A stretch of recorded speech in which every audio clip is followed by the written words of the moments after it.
Você sabe dizer qual é a prova mais difícil do Brasil, dentre todas as provas de residência médica? Esse é um tema que o pessoal comenta bastante, né, Paulo? É interessantíssima essa estatística. Então vamos lá. É muito comum os alunos virem para a gente e falar o seguinte: Alan, eu preciso obter 70 pontos na USP, ao passo que fulano precisa obter 80 pontos em outra banca diferente.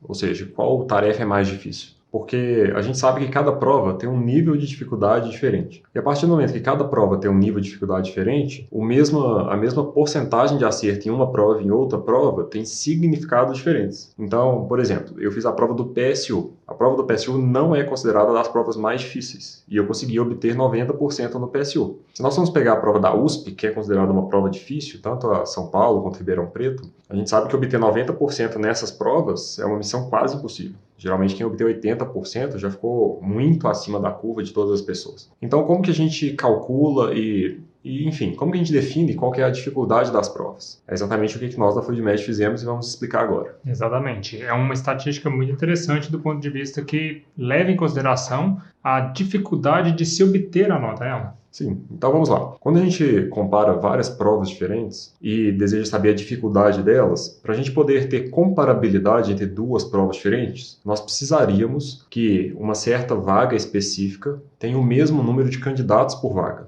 Isto é, se nós pegarmos alguma das entradas diretas da USP que tenha, por exemplo, 30 candidatos por vaga, e outra entrada direta, por exemplo, do PSU que tenha 30 candidatos por vaga, e vejamos qual é a nota de corte para cada uma dessas entradas, a partir dessa diferença de nota de corte, seria uma maneira da gente estimar qual seria a dificuldade da prova. Então, por exemplo, se determinada entrada direta tem 30 candidatos por vaga na USP e o corte foi 65, e a mesma quantidade de candidatos por vaga no PSU e o corte foi 75. Essa diferença de 10 pontos implica que a prova da USP, em média, vai ser ali 10 pontos mais difícil do que a prova do PSU. Entretanto, a gente sabe que essa abordagem traz alguns erros. Como assim? Casualmente, pode ser que essa banca que a gente pegou, que tenha 30 candidatos por vaga do PSU, pode ser que, por acaso, exista nessa banca 3 ou 4 pessoas que são muito fora da curva e que puxaram a nota para cima por algum motivo. Então, se a gente pegar uma única entrada, com uma única nota, com uma única quantidade de candidatos por vaga, a gente não consegue fazer uma comparação adequada. O que a gente da FluidMed fez para conseguir resolver esse problema? Nós pegamos todas as provas de residência médica do Brasil, para todas aquelas em que nós conseguimos obter os dados de candidatos por vaga, número total de candidatos, qual que foi a nota de corte de cada uma das entradas diretas, a gente fez um plot que vai aparecer aqui para vocês no gráfico, mostrando todas as entradas diretas do Brasil. Então, nesse gráfico que vocês estão vendo, cada pontinho desse corresponde a alguma prova de entrada direta de alguma banca do Brasil. Então, se a pessoa desejar, por exemplo, neurologia da USP, um desses pontos é neurologia da USP. Então, no eixo X, a gente tem quantos candidatos por vaga tem nessa entrada direta, e no eixo Y a gente tem qual foi a nota de corte. Interessante é que depois que a gente faz essa plotagem e coloca todos esses pontos, a gente consegue perceber que existe uma certa média para cada um desses valores. E essa média está representada aqui agora no gráfico. Entretanto, essa média, apesar de ser bem válida para a gente, ela também pode criar confusões. Por que ela pode criar confusões? Porque para cada ponto do gráfico, ou seja, para cada nível de concorrência da prova, a distância em relação a essa média é variável. O que a gente está querendo dizer? A gente está querendo dizer que se você pegar cada um dos segmentos, então, por exemplo, pegar todas as provas que vão de 0 até 5 candidatos por vaga, depois de 5 até 10 candidatos por vaga, e dividir em faixas, cada uma dessas faixas apresenta uma certa distribuição e tem uma certa dispersão em relação à média, que é diferente. A gente sabe que dados desse tipo, notas em prova, altura numa população, são todos dados que tendem a seguir a distribuição gaussiana. Então, baseado nisso e baseado nessas faixas e na dispersão em relação ao centro, a gente consegue calcular para cada uma dessas bancas qual distância ela está do centro, qual percentil de distância ela está do centro. E nós fizemos isso para todas as bancas de entrada direta, para todas as provas de entrada direta.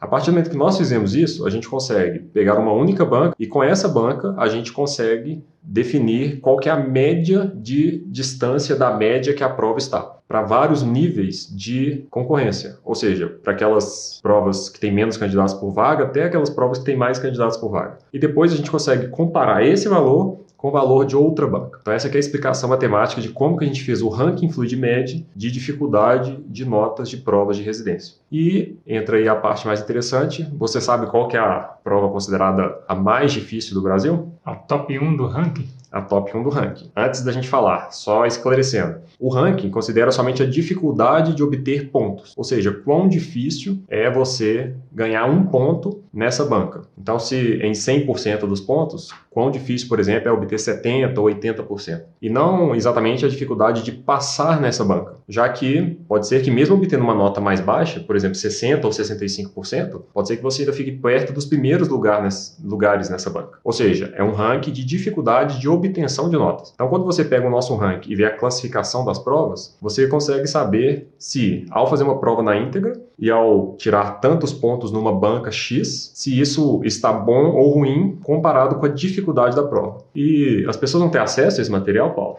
Para isso, basta acessar o nosso site, né? Nós temos, então, uma página com os links, né? A pessoa por ali conseguirá acessar a lista, não é isso? Vamos deixar aqui também no link da descrição. E para quem estiver no Instagram, só usar o link da bio que vocês têm acesso a isso tudo. Então lá você consegue baixar a lista e pela lista você consegue saber qual que é a dificuldade da sua banca específica. Além disso, temos outros dados, como quais são as provas irmãs dessa banca, além da dificuldade da prova, quais são os temas que mais caem nessa banca. Enfim, é um material que não tem como ir para a prova de residência sem saber esses temas. Concorda, Paulo? Ou seja, não deixe de entrar no link da nossa bio para você ter acesso a esse material, né? Sim. A pessoa também pode participar do nosso grupo do Telegram, onde que lá a gente vai postar vários materiais e está sempre postando e interage com as pessoas, visando aumentar o seu resultado. Então vamos lá, finalmente? Qual, então, é a banca mais difícil, vamos dizer? Então a banca cuja dificuldade de obter nota está em primeiro lugar é a banca da UERJ, então da Universidade Estadual do Rio de Janeiro. Essa, efetivamente, é a banca mais difícil de obter nota. Se você fizer uma prova na íntegra dessa banca e obtiver 70%, por exemplo, você provavelmente ficaria próximo dos primeiros lugares em quase todos os cursos, o que é algo surpreendente. Em outras bancas, se você tirar 70%, você provavelmente não passa em nenhuma prova de entrada direta. Ou seja, efetivamente, os 70% nessa banca são muito valiosos e obter nota dela é muito difícil. Qualquer dúvida, estamos sempre à disposição. Meu nome é Alan Araújo.